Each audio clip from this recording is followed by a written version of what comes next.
오늘 말씀은 에베소서 5장 8절에서 10절 말씀입니다. 다 함께 봉독하시겠습니다.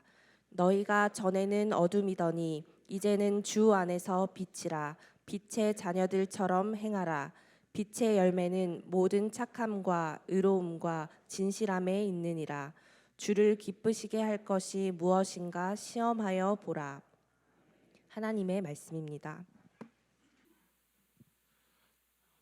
자, 어느덧 올해 마지막 날이네요. 네, 한 해가 정말 빨리 지나갔습니다.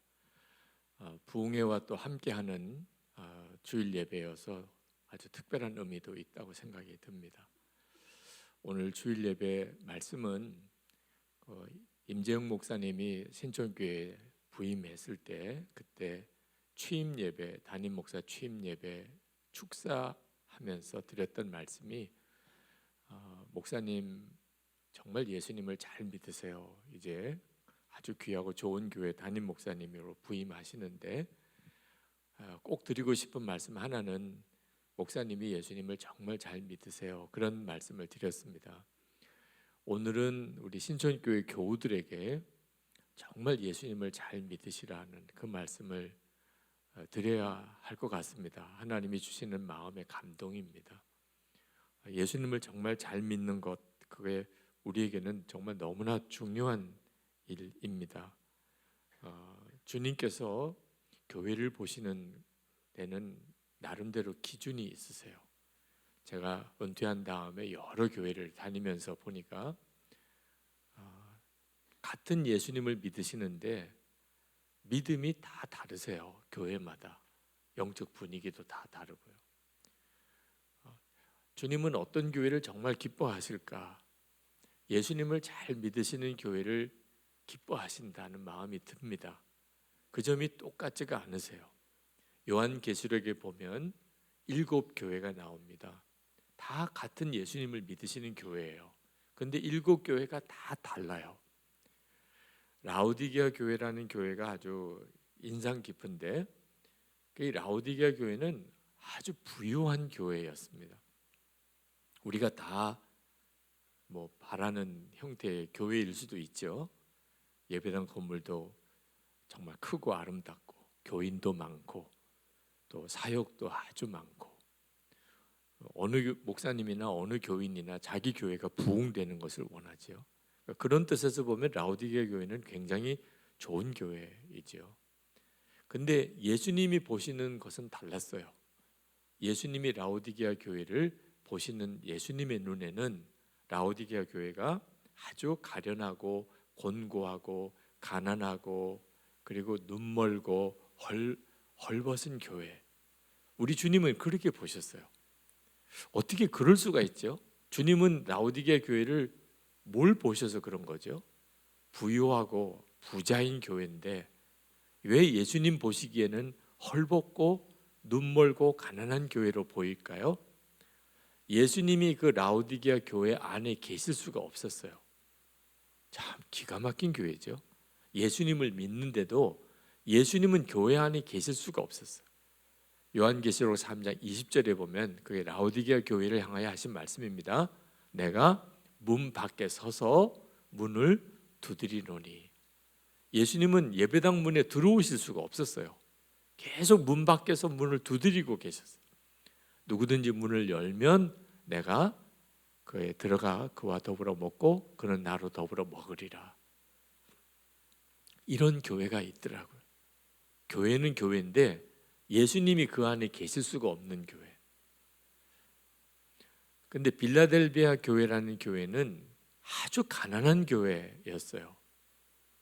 어느 형편이기 때문에 가난한지는 성경에 정확하게 나와 있지 않지만 적은 능력으로도 그렇게 표현한 거 보니까 아주 가난한 교회였는데, 그런데 주님 말씀하시기를 주님의 말씀을 지키고 주님의 이름을 배반치 아니하였다. 칭찬만 들은 교회예요. 그 빌라델비아 교회가 예수님을 잘 믿는 교회라는 뜻인 거죠. 그러니까 능력은 적은데, 교인도 적은데, 예배당도 보잘것없는데 주님은 뭘 보셨냐? 주님의 말씀을 잘 지키고 주님의 이름을 배반하지 않았다. 오늘 읽은 본문의 말씀이 에베소 교회인데요. 사도 바울이 에베소 교회에게 권한 말씀이 오늘 본문 말씀의 10절에 주를 기쁘시게 할 것이 무엇인가 시험하여 보라. 한마디로 예수님을 잘 믿는 게 뭐냐면 주님을 기쁘시게 할 것이 무엇인가를 늘 생각하고 순종하는 교회라는 겁니다. 그러니까 신천교회와 여러분의 삶이 항상 주님이 기쁘시게 할 게 뭔가, 어떤 상황이든 어떤 어려움이 왔든 앞이 캄캄한 순간에도 우리가 할 일은 오직 하나, 어떻게 하면 주님이 기뻐하실까, 그 생각만 하고 살라는 겁니다. 지난 2020년, 21년, 22년 3년 동안 코로나19로 큰 어려움이 닥쳤죠. 저도 제 목회하면서 그런 어려움은 처음 겪어보는 일입니다. 제가 목회하는 선한 목자 교회만 어려운 게 아니고 신천교회도, 한국에 있는 모든 교회도, 전 세계에 있는 모든 교회도 함께 예배드리지도 못하고 교인들끼리 만나지도 못하고 그런 초유의 사태가 벌어진 거예요. 자, 이게 언제 끝날지도 모르는 일입니다. 게다가 한국 교회에 대해서 어째 그리 비난과 모든 잘못은 다 교회 탓으로 돌리는 이런 사회 분위기가 너무 당황스럽기도 했어요. 자, 이 문제는 앞으로 어떻게 진행될까? 이건 어떻게 풀어가야 될까? 마음에 걱정이 참 많았습니다. 그때 하나님께 기도하는데 하나님이 두 가지 답을 주셨어요. 하나는 두려워하지 말라는. 생각해 보니까 맞아요. 하나님이 모르실 리가 없잖아요. 그죠? 하나님은 모든 상황을 다 알고 계시잖아요. 나만 사실은 모르는 거지, 우리만 모르는 거지, 하나님은 다 알고 계시잖아요. 하나님도 나도 이런 일은 처음이다, 야, 앞으로 어떻게 될지 걱정이다, 그럴 리가 없잖아요. 하나님은 모든 일의 시작도 아시고 끝도 아시고 그 다음 어떻게 될 것도 하나님이 다 아시죠. 우리 하나님을 믿는다면 걱정할 필요가 없는 거죠. 하나님이 돌아가셨다면 모르겠는데 살아계신 하나님, 그러면 걱정할 이유는 없는 거거든요. 두 번째 주신 말씀이 오직 하나님이 기뻐하실 일이 무언가만 생각하고 순종하라는 거예요. 걱정도 하지 말고 두려워하지도 말고 지금 이 순간에 어떻게 하면 하나님이 기뻐하실까, 그것만 생각하라는 거예요. 그래서 3년 동안 그 혼란스럽고 답답한 기간 동안 하나님 앞에 걱정 염려 주님께 다 맡기고, 틀림없이 이 기간이 지나고 나면 이 일로 인하여 유익함이 있을 거다. 두 번째는 어떻게 하면 하나님이 기뻐하실까, 그것만 생각하고 코로나 기간을 지났는데, 선한목자교회 제가 은퇴하기 바로 직전이었죠. 코로나19 기간 동안에 교회는 엄청나게 부흥이 됐어요. 교육관도 빚 하나도 없이 다 교육관을 완공하고, 저는 신천교회도 꼭 이 말씀을 드려야 되겠다, 그런 마음이 간절히 드는 거예요. 앞으로 신천교회의 앞날에 좋은 일만 있다고 보장할 수가 없어요. 어려움도 오겠죠. 우리가 사는 세상이 마귀가 왕노릇하는 세상이니 하나님 뜻대로 하려고 하면 할수록 더 큰 어려움도 올 거예요. 그렇지만 걱정할 필요가 없어요.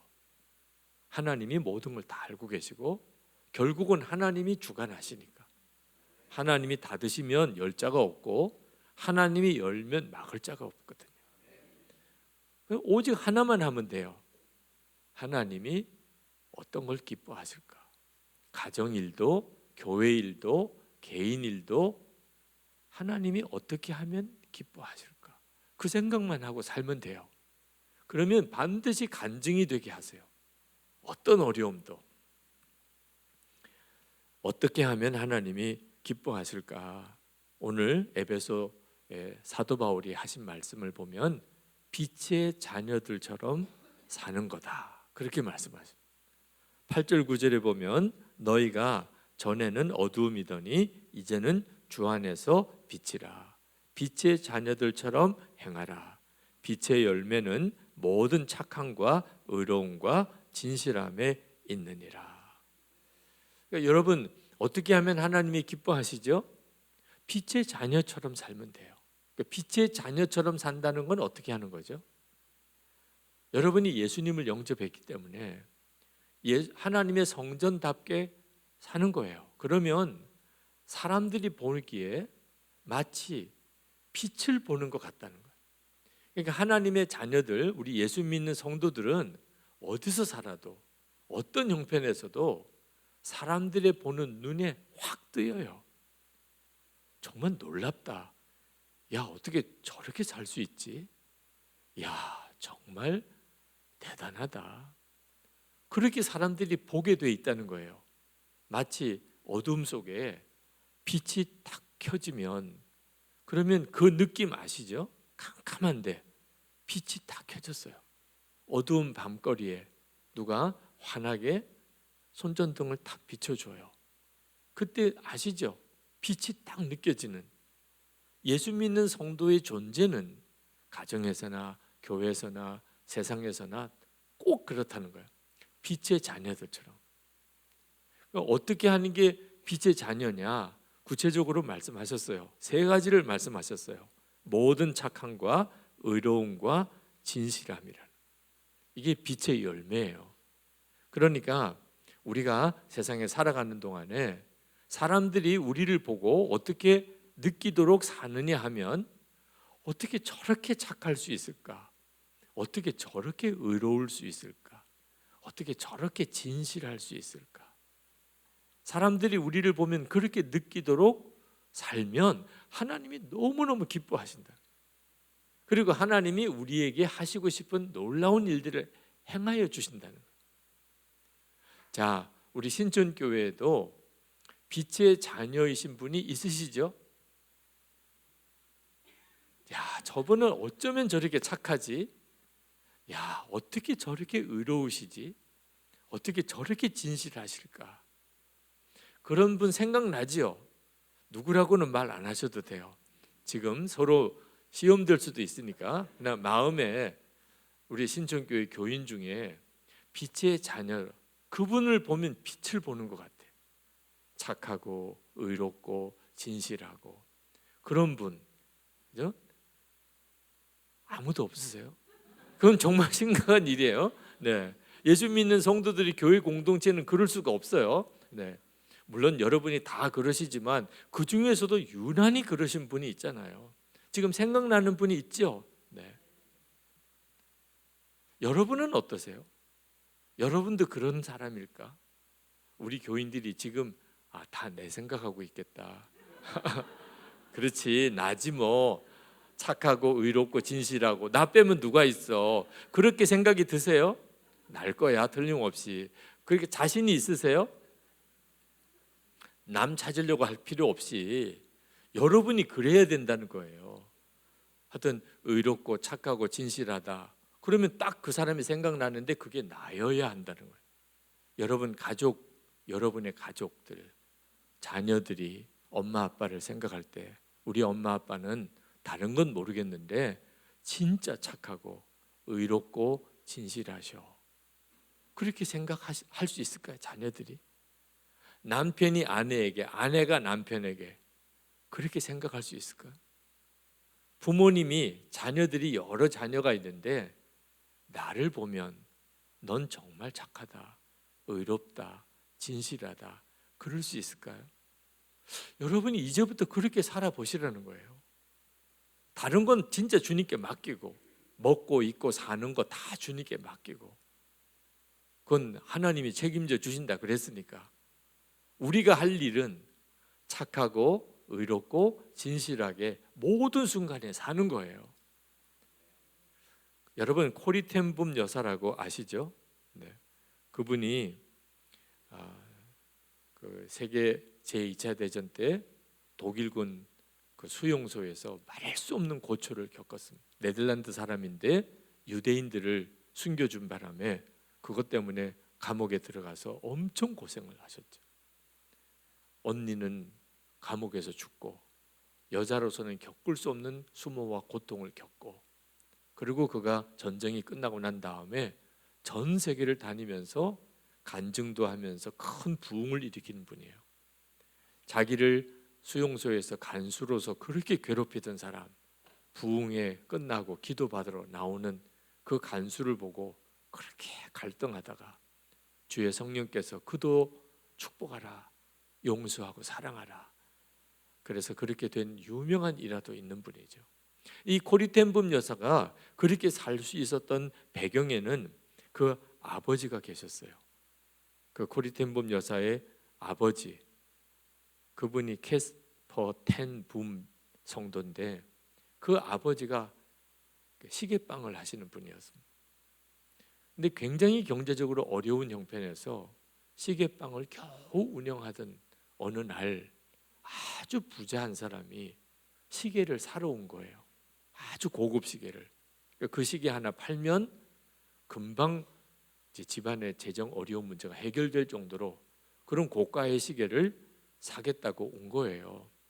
그런데 시계를 팔면서 왜 이런 고급 시계를 사시냐고 물었더니 자기가 그 시계를 가지고 있는데 고장이 났다는 거예요.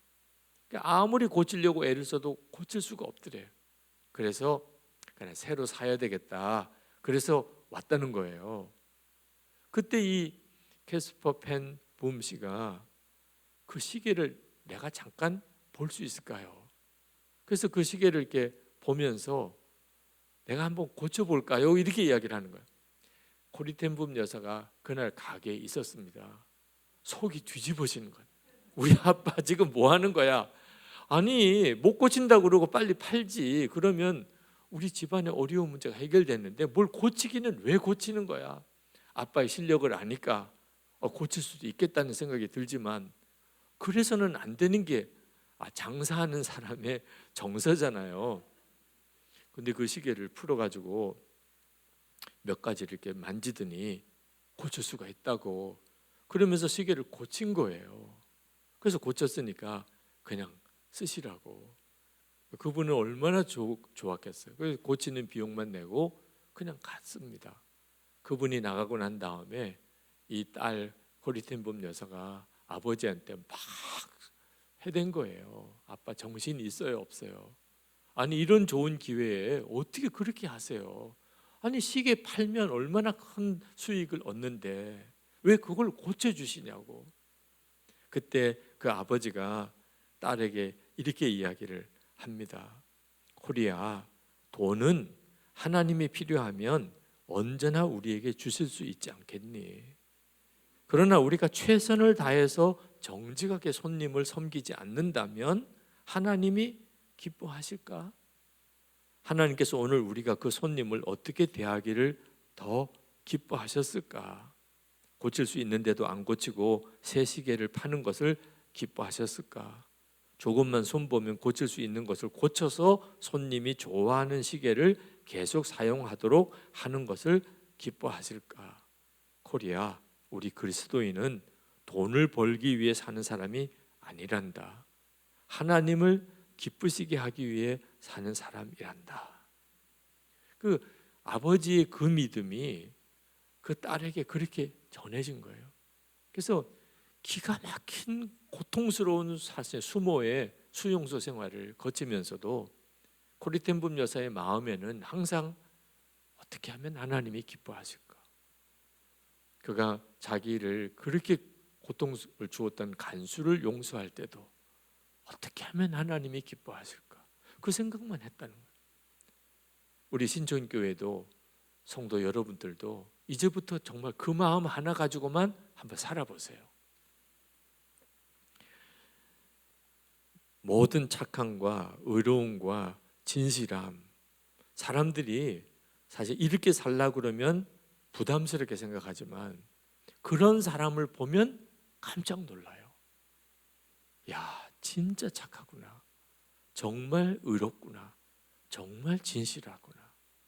그러면 언젠가는 그 사람에게로 마음이 끌려요.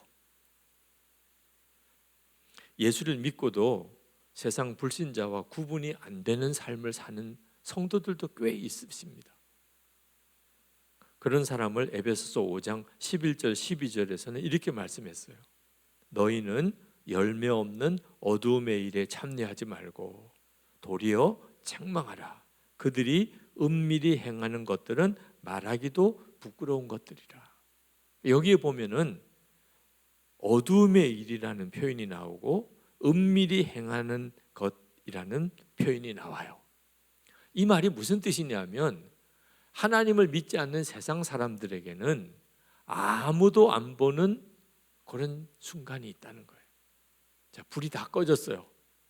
그러면 사람이 있어도 내가 어떻게 하는지 아무도 안 보는 거예요. 아무도 못 보는 순간이 있다는 거예요. 또 실제로 주변에 사람이 아무도 없어요. 나 혼자 있어요. 혼자 은밀히 있는 시간이 있다는 거예요. 세상 사람에게는 그런 시간이 있다는 거예요.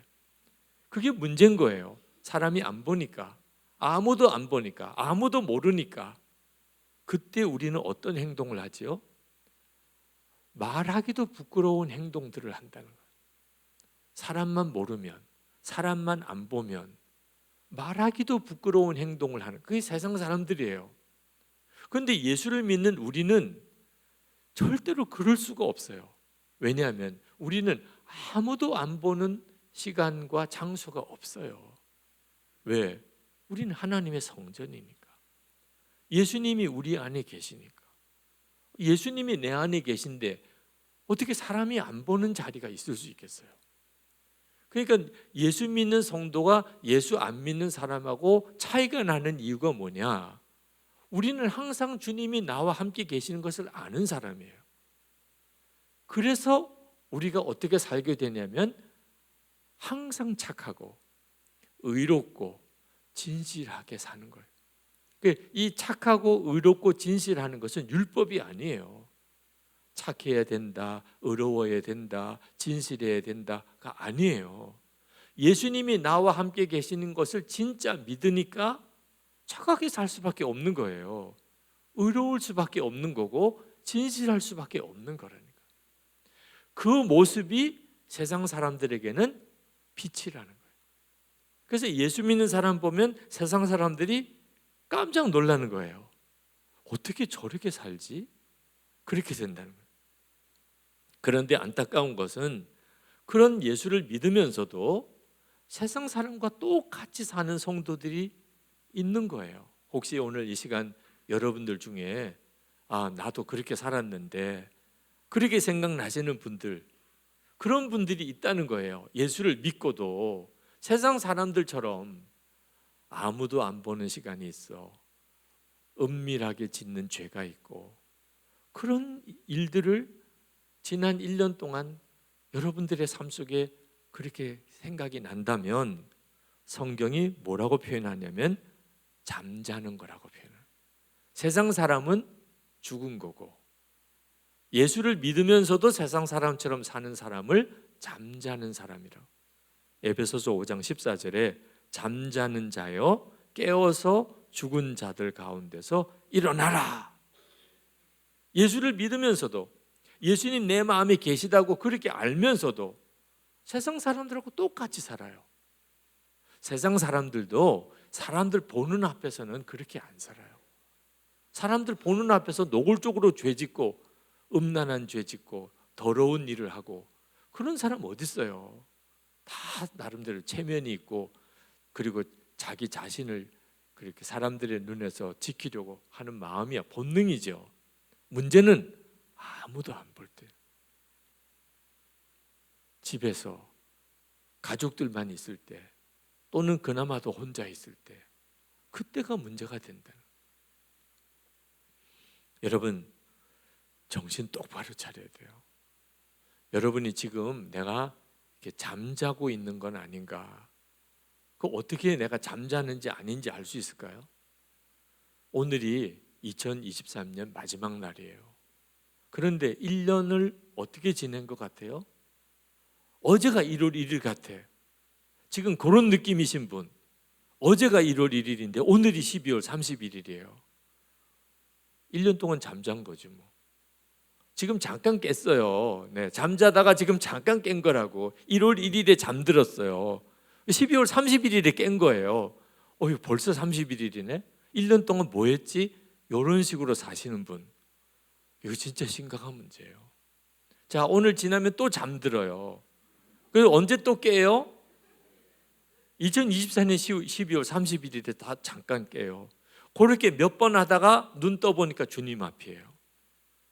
나 70년 살았는데, 나 80년 살았는데 진짜 잠자다가 깬 것 같아. 나 뭐하고 살았지? 이 진짜 비참한 거예요. 여러분, 여러분의 믿음이 옛날보다도 더 좋아졌나요? 영적으로 더 충만해졌나요? 여러분 마음속에 혹시라도 나도 은혜 충만했던 때가 있었어. 나도 진짜 정말 불이었어 그때.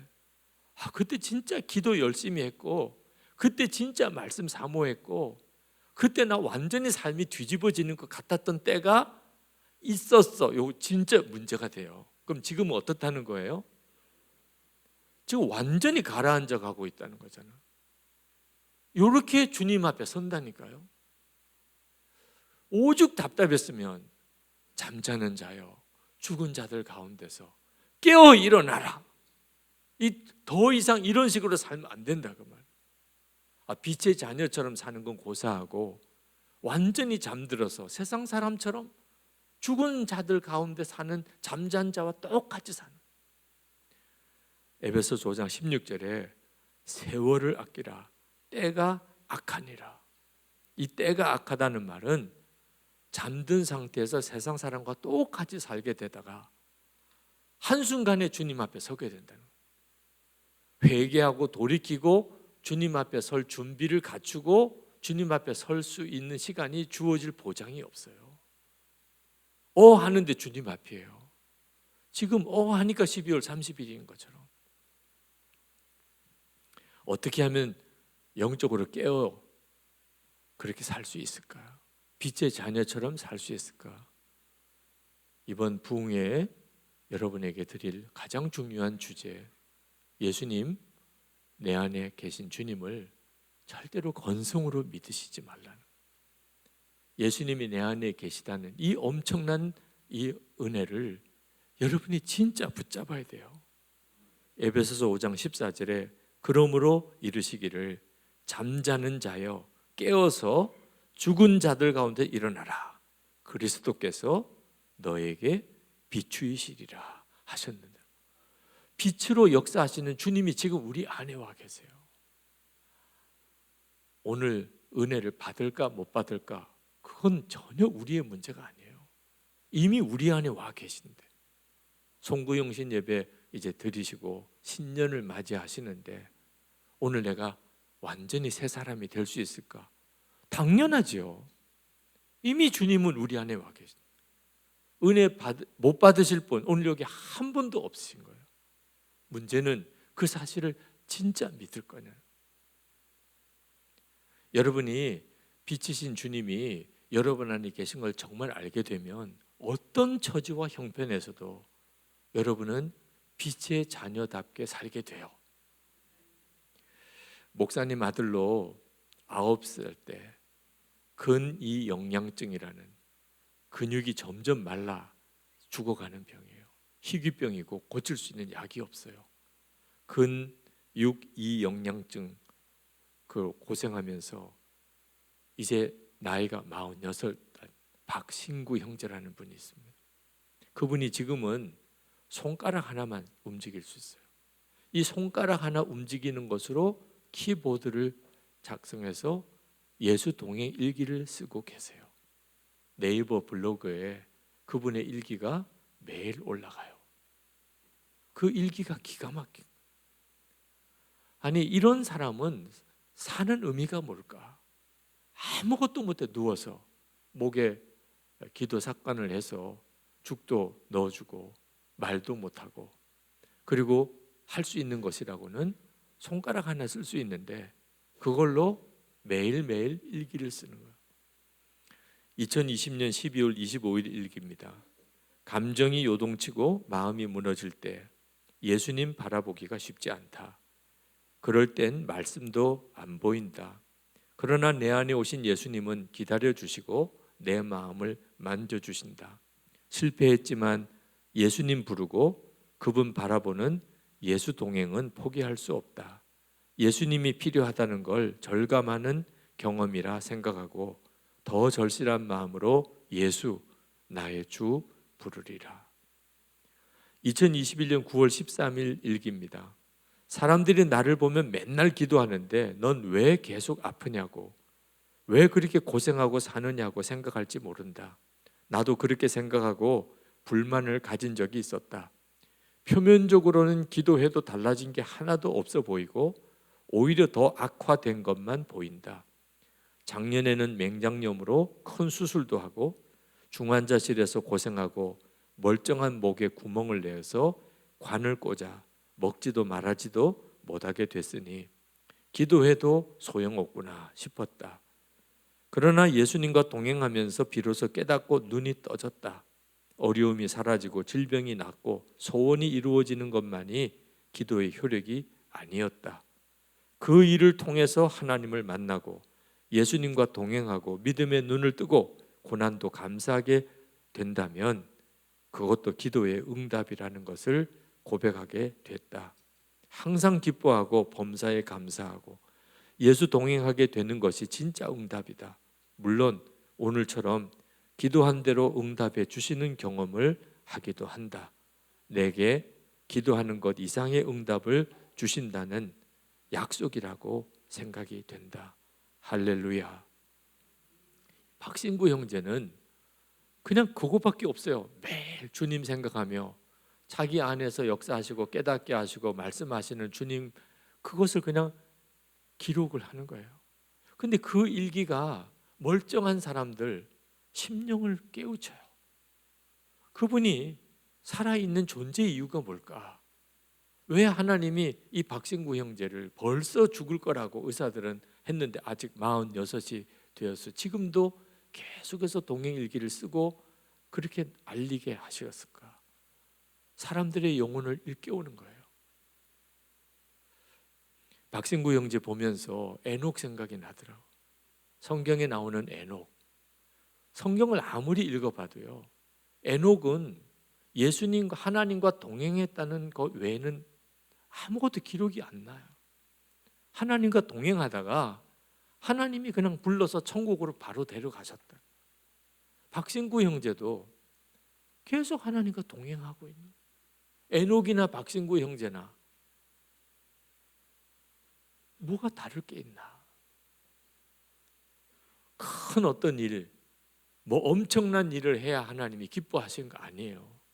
에녹이 하나님을 기쁘시게 했다고 성경은 나오는데 아무리 읽어봐도 하나님과 동행한 것 외에는 아무것도 기록이 없어요.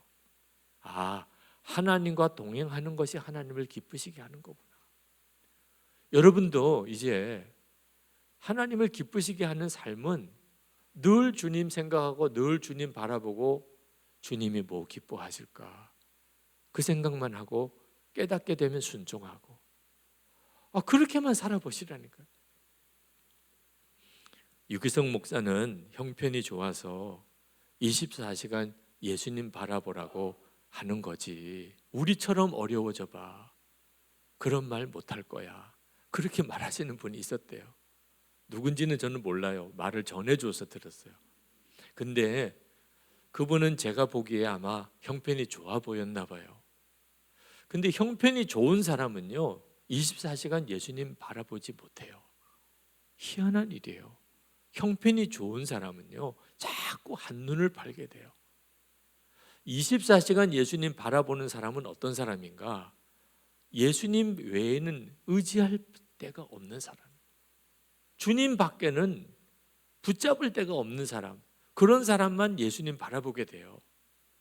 제 삶을 가만히 돌아보면 제 삶이 그런 일의 연속이었어요. 제 어릴 때 아버님 목회하시는 거 진짜 어려웠어요. 전쟁 끝나고 피난 내려오신 아버님, 부산 저 영도에 조그만 교회 거기서 목회를 하셨는데 왜 그때는 그렇게 사람들이 거치셨는지 정말 너무너무 어려웠어요. 제가 어린 시절에 내가 목사 되는 게 너무너무 싫었을 정도. 어느 정도 어려웠나, 저희 어머님이 제가 신학교 다닐 때 돌아가셨을 정도. 그런 아픔을 겪었어요. 제가 군목으로 목사 안수 받고 군목으로 들어갔다가 고관절이 부러져서 장애인이 될 절박한 처지에 몰렸어요. 내가 이렇게 장애인이 되는구나. 그런 상황까지도 몰렸어요.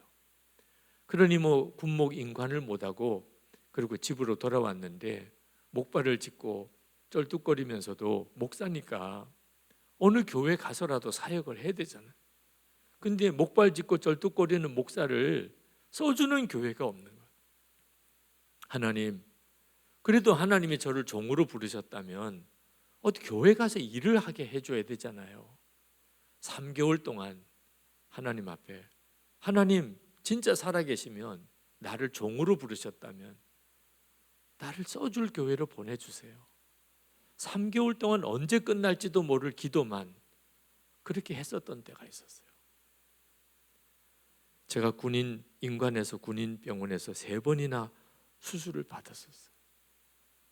하나님은 제가 대학원 마지막 학기 때 석사학위를 바치라.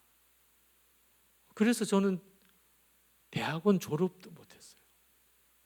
목사인데 신학대학교 졸업밖에는 없어요. 그렇게 목회하다가 은퇴를 했어요. 어느 날 제 아내가 암인 것이 밝혀져서 수술을 해야 했어요. 저희 내외에게는 사실 죽음을 직면하는 그런 믿음의 연단을 받았던 때입니다. 선한목자교회, 지금은 참 저렇게 유명한 교회가 됐지만 20년 전에 제가 부임해 갈 때만 해도 예배당 건축이 중단되고 부도 위기에 몰리고 교인들은 교회를 다 떠나고 담임 목사님은 강제로 사임하고 1년 동안 담임 목사 없이 그런 상황에서 부임을 해갔어요. 예배당 공사는 어떻게 완공을 해야 될지, 건축비 부채는 어떻게 갚아야 될지 진짜 난감한 상황에서 20년 목회를 한 겁니다. 그러니까 제가 항상 주님 바라보고 예수님과 동행하자고 했던 이유는 예수님 붙잡지 않으면 도무지 견뎌낼 수 없는 상황이었으니까 그렇게 했던 거예요.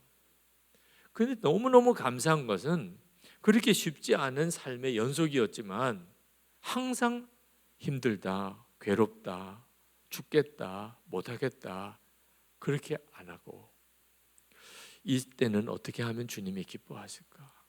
이때는 어떻게 하는 게 주님이 기뻐하시는 걸까? 그 생각만 하게 된 거예요. 그리고 사실 여기까지 온 거예요. 이유는 하나예요. 예수님이 제 안에 계시다는 것을 고등학교 때 처음 들었거든요. 믿어지지는 않았어요, 그때는. 그런데 분명히 예수님은 내 안에 계시다는 거예요. 그러면 내가 할 일은 뭐예요?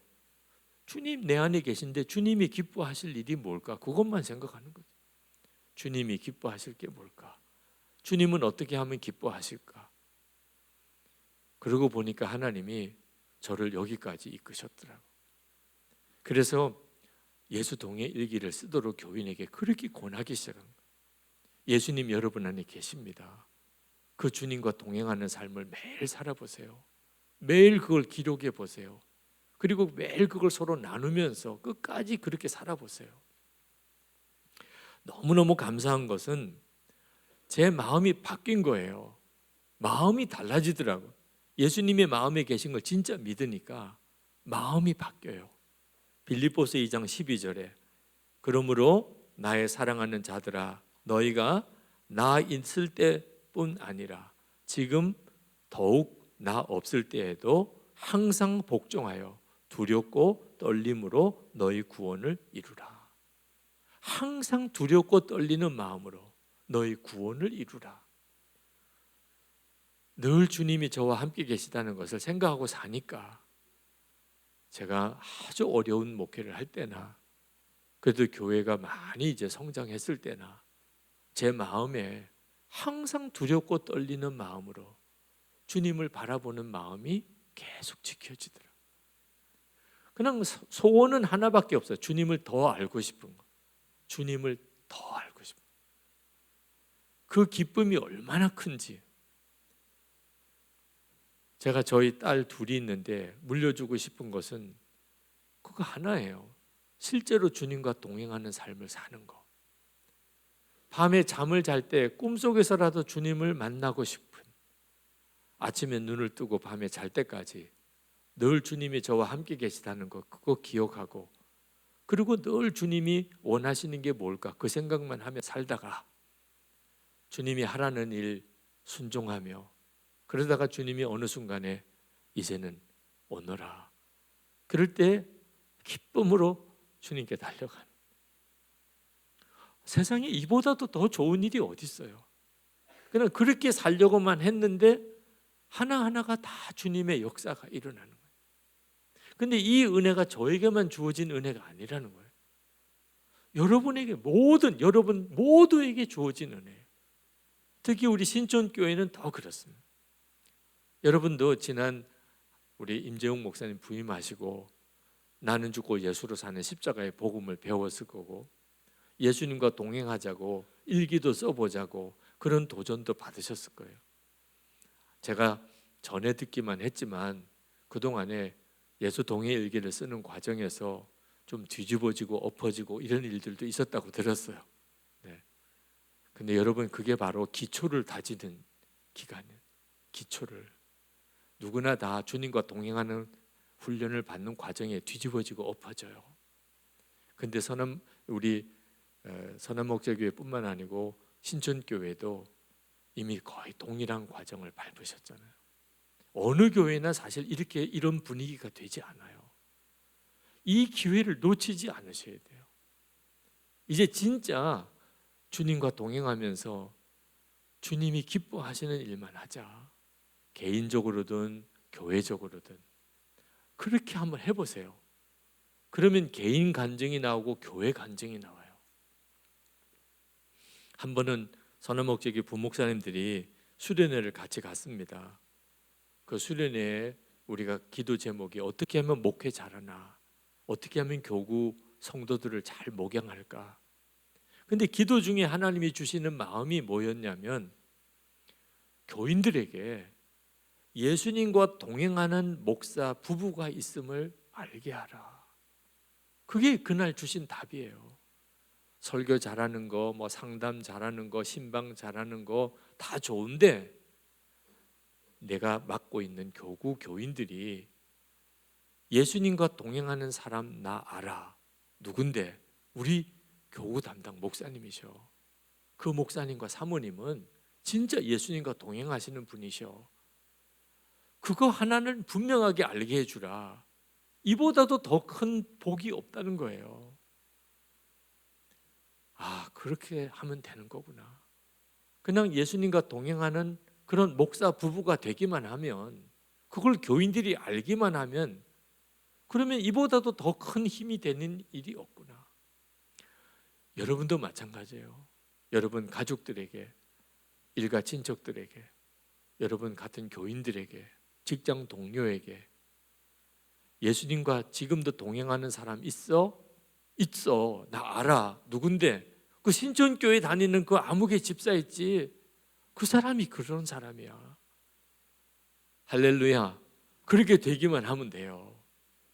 예수님과 동행하는 사람이야. 그 사람은. 그 사람 보면 진짜 예수님이 살아계신 것 같아. 여러분이 그렇게만 살아보세요. 예수님을 믿으니까, 그러니까 은밀한 죄도 이제는 그쳤어요. 근심 염려 없어요. 원수도 사랑하는 사람이 됐어요. 고난도 오히려 축복이라고 여겨요. 항상 기뻐요. 아니, 세상에 이런 사람이 여러분 주변에 있다고 생각해 보세요. 그러면 확산돼요. 그런 은혜는 강력하게 확산이 돼요. 이 교회가, 신전교회가 서울연회, 우리 감리교회, 한국교회 영적 부흥의 진원지가 돼요. 그동안 신전교회 한 해 한 해의 과정이 예사롭지 않았다니까요. 요런 제가 처음 신천교회 우리 임정욱 목사님 부임하시고 몇 번의 성령 집회 때 와서 말씀도 전하고 했었는데 사실 이번에 와서 보니까 분위기가 너무 좋아졌어요. 네. 아, 이제 이 교회에 하나님의 계획이 이루어질 뜻이 이제 됐구나. 그동안에 제자 훈련도 받으면서 뭐 믿어지냐 안 믿어지냐 이런 과정도 거쳤고 주님과 동행하자 그랬는데 그게 되냐 안 되냐 이런 어려움도 다 지났습니다. 이제는 이제 결론 내릴 수 있잖아요. 주님과 동행하면 사는 거고 주님과 동행하지 않으면 율법적인 종교에 빠져버려요. 우리 같이 기도합시다. 하나님, 하나님의 은혜를 제가 소홀히 여기지 않겠습니다. 주님과 동행하는 그 삶을 정말 살겠습니다. 주님과 동행하는 그 믿음으로 저를 인도해 주시옵소서. 주님, 제가 매 순간 어떤 상황에도 주님 기뻐하실 것이 뭘까? 그걸 묻고 주님이 깨우쳐 주시면 그대로 순종만 하겠습니다. 우리 통성으로 기도하겠습니다.